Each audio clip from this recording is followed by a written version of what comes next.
So, you want to be a blacksmith, huh? If you're a young guy just starting out, or hey, you know what? Hey, if you're an older guy that wants to pick up an a hobby, blacksmithing's fun. It's a lot of fun. Occasionally, you can even make a few dollars at it, but most people don't really make a lot of money at it, but they have a good time doing what they're doing. So, I'm going to help you to get started in blacksmithing. The easiest way, the fastest way, and the cheapest way. You don't need all this stuff to do anything in blacksmithing. You can make pretty much anything anyone else can make. It's just going to take you a little longer because you don't really have the right tools. But if you want to get started making some knives, and if you're ambitious enough to make a sword, man, it's a lot of work, a whole lot of work. I've made a couple, and I'm telling you, I don't even make them for fun anymore because there's no fun in making them. Just way too much work. Knives aren't bad. You can knock out a knife in a day or two, complete. Anyway, I'm going to point you to a few things that you really should get. First of all, you're going to need some kind of an anvil. It's not really the best thing to get one of those. In the business, we call them the ASOs, anvil-shaped objects. Well, they look like anvils, but they're made of iron. And the problem with that is you beat on that hard enough, and you're going to break it. You break the horn right off them. But I've had two of those over the years. I didn't buy them, but they came my way. I get lots of tools and things like that come my way.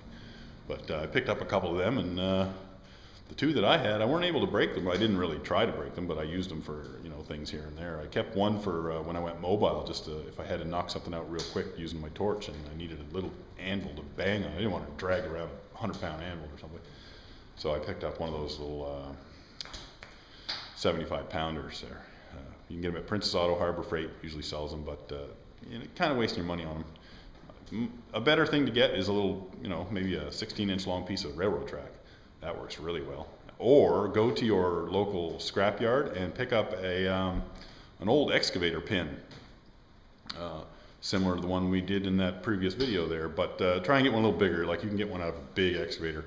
I picked one up, and if you look at my video of the power hammer I have, look real close. The base of it is a very large pin, and it's made out of something fairly hard, 4140 or something like that. Very tough, hard-faced on it. Not hard-faced, but case hardened. And they make a really good anvil. In fact, that would be a better anvil than any other of those things that I just mentioned. A big heavy pin that weighs about 100 pounds or more, that's your best bet if you can find one. If you can't get any of that stuff, and you can find an old big sledgehammer head, say it's just been laying around some farm or something and the handle's rotten off, get yourself a log and carve a hole that there will fit into. Look at that, that's either red paint or blood from the last guy that gave me a thumbs down. But anyway, cut a hole in the log so that this will go about halfway down, and that will make a fine little anvil. Lots of rebound. Try and find the biggest one you can get, like a 18-pounder or something like that. Then you're going to want to get a hammer. You got two choices in hammers for a beginner. Get yourself a good size 40-ounce ball peen hammer. Don't start with a smaller one, like a machinist size hammer. It's a little too small.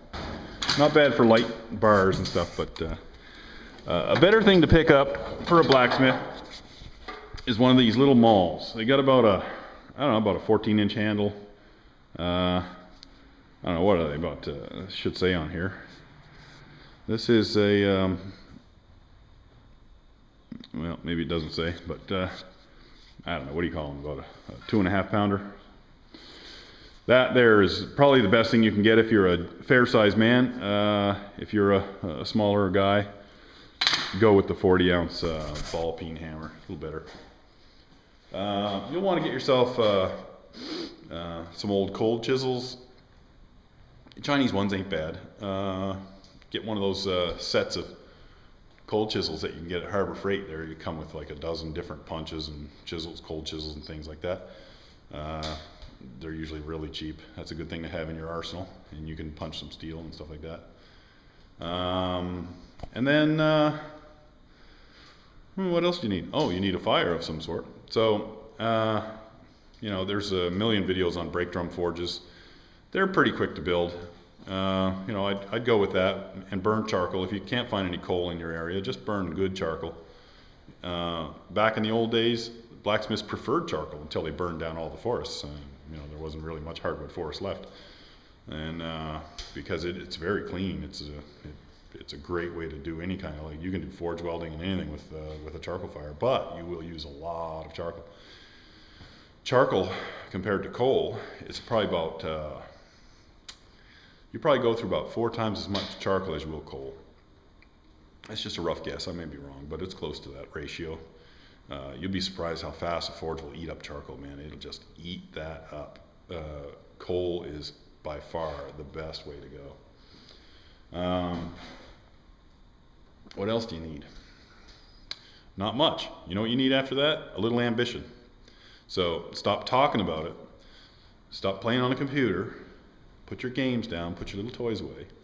Pick up a hammer and work on it. And eventually you'll make some really nice things, you know, and you'll start to impress people with the things you create. And where that takes you in life, whether you become a blacksmith or just a good hard-working man, it's all good. It's going to take you somewhere positive. I've never seen anything but positive things come from blacksmithing. I've seen a lot of people get into it through our organization that we have here. You know, young people getting into it, and old people too.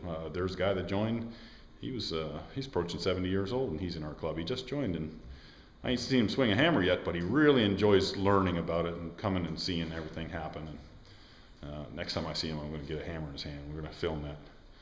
So, but you know what? Just get started in it. And you know what? When you're new to it, hey, if you're old to it too, wear some safety glasses when you're doing it, because shit will fly.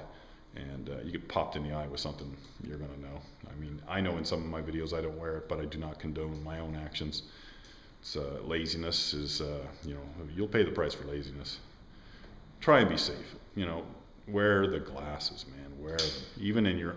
Even guys that are doing other videos, you other guys on YouTube, let's all get together and let's start trying to be a little safer. Let's, you know, if I don't wear my glasses, I want you to comment and tell me if I didn't wear my glasses. I'm going to try from this day forward to always wear my glasses and try and be a little bit safer. So, good luck. Take care.